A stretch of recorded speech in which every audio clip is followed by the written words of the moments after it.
Bonjour à tous, ici Astalis et on se retrouve dans cette 5e vidéo consacrée à la résolution d'un cube à 8 axes. L'objectif de cette 5e vidéo est de vous montrer comment résoudre facilement un gearshift. Le gearshift utilise un thème de couleur légèrement différent de celui qu'on trouve sur un cube standard, mais on verra en pratique que le choix de ces couleurs n'est pas déterminant dans le principe de résolution de ce cube. Sur le gearshift, je vais trouver 8 pièces à 3 couleurs chacune, que je vais donc appeler coins, comme je l'avais fait sur un cube standard. Si on se penche de plus près sur un coin, on va constater qu'il s'agit en réalité d'un pignon, puisqu'il comporte des dents, et qu'il va pouvoir interagir avec les pièces voisines en tournant sur son axe de rotation.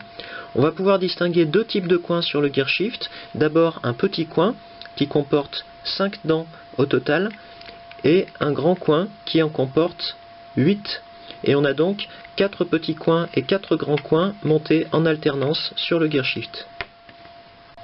À partir de ce nombre de dents, on peut déduire qu'il faudra donc 5 tours d'un grand coin ou 8 tours d'un petit pour retrouver une situation comparable sur le cube.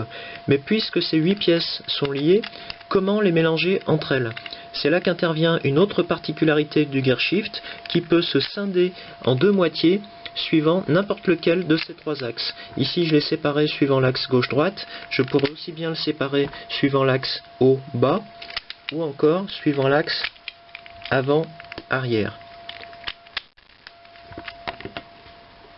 De cette manière, une fois le cube ouvert suivant l'un de ces trois axes, on pourra mélanger séparément chaque groupe de 4 pièces sur le gearshift, pour ensuite refermer le cube.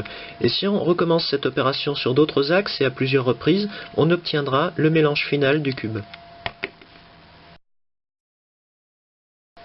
Pour résoudre le gearshift, on va procéder en deux temps. D'abord, on résoudra deux faces mitoyennes sur le cube, et finalement, on rétablira l'orientation des deux derniers coins du cube, un petit coin et un grand coin, dans cet ordre. Cette technique de résolution a été trouvée par RaidKB, que je salue au passage. Pour commencer la résolution du gearshift, je vais d'abord rechercher une couleur commune à 4 coins. Ici, je peux par exemple choisir cette couleur jaune, qui est la couleur qui porte également le logo du cube. Je m'aperçois que ce coin a aussi une couleur jaune, de même que celui-ci et celui-là. Donc je vais orienter le cube pour placer ces 4 coins du côté supérieur, et je vais ouvrir le cube sur l'axe gauche-droite pour pouvoir rétablir l'orientation de ces pièces par moitié. Ici j'ai obtenu la correspondance pour la moitié gauche du gearshift, je vais faire la même chose du côté droit.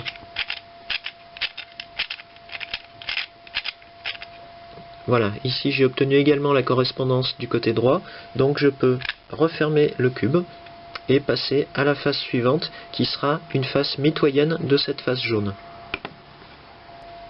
En laissant sur la gauche du cube la face déjà résolue, je vais maintenant m'occuper de sa face supérieure. Sur la partie gauche, j'ai déjà une correspondance établie entre la couleur et l'orientation de ces deux coins. Je vais donc ouvrir à nouveau le cube suivant l'axe gauche-droite et obtenir la correspondance des deux pièces de la moitié droite, comme ici. Et je pourrai ensuite refermer le cube pour avoir cette deuxième face résolue. Lorsque je me trouve avec deux faces mitoyennes résolues sur le gearshift, j'ai finalement 6 coins sur les 8 du cube qui présentent la bonne orientation. Il me reste donc à rétablir l'orientation des deux derniers coins, le petit et le grand, et je commencerai par le plus petit. Pour ça, je vais tenir le cube de manière à garder le petit coin dans la partie basse de la face avant, comme ceci. Et en observant son orientation à partir de ces couleurs, je vais déterminer de combien de dents ce coin a une orientation décalée par rapport à son orientation correcte. Ici, si je prends cette dent, je constate qu'il faudrait qu'elle se trouve à cette place pour que le coin ait une orientation correcte. Donc, cela reviendrait à faire tourner le coin d'une dent dans le sens des aiguilles d'une montre. Donc je retiens bien ce chiffre 1, le nombre de dents, et la rotation dans le sens des aiguilles d'une montre. Une fois que j'ai bien ces deux données en mémoire, je vais ouvrir le cube suivant l'axe avant-arrière et je vais faire tourner ce petit coin dans le sens que j'avais repéré, c'est-à-dire dans le sens des aiguilles d'une montre, de manière à faire au grand coin situé immédiatement au-dessus le nombre de tours correspondant au nombre de dents que j'avais gardé en mémoire, c'est-à-dire un tour dans mon exemple. Et je tourne ici dans le sens des aiguilles d'une montre en prenant comme repère par exemple cette couleur.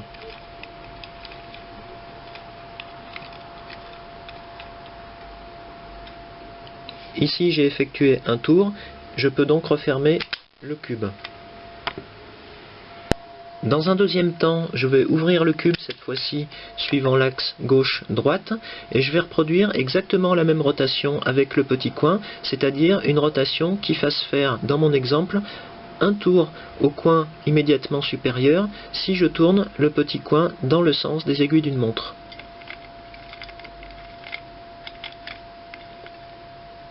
Voilà, j'ai tourné d'un tour, je peux donc refermer à nouveau le cube. Dernière étape pour orienter ce petit coin, je vais ouvrir le cube, cette fois-ci suivant un axe haut-bas, et plutôt que de tourner le petit coin, je vais cette fois tourner le grand coin du même nombre de tours et dans le même sens que ceux que j'avais gardés en mémoire. C'est-à-dire, dans mon exemple, un tour dans le sens des aiguilles d'une montre. Et lorsque j'ai terminé cette rotation, je peux fermer le cube. Je m'aperçois que j'ai rétabli l'orientation du petit coin et que mes autres faces sont toujours résolues. Il me reste donc à régler la question de l'orientation du dernier grand coin du cube. Pour régler l'orientation du dernier grand coin, je vais procéder exactement de la même manière que pour le petit coin, mais je diviserai par deux le nombre de dents de décalage par rapport à sa position de référence. Ici, je vois que cette dent devrait se trouver 2 positions plus loin. Je vais donc garder en mémoire le chiffre 1 et la rotation dans le sens contraire des aiguilles d'une montre. Donc, je commence par ouvrir le cube dans le sens avant-arrière et je fais faire un tour au petit coin situé immédiatement au-dessus en tournant le grand coin dans le sens contraire des aiguilles d'une montre. Voilà. Maintenant, j'ouvre le cube suivant l'axe gauche-droite et je recommence.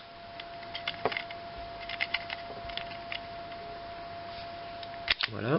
Et dernière étape, je l'ouvre cette fois vers le haut et je vais faire tourner le petit coin, cette fois-ci situé au-dessus, dans le sens contraire des aiguilles d'une montre sur un tour. Et lorsque j'ai terminé cette rotation, je peux refermer le cube qui est entièrement résolu.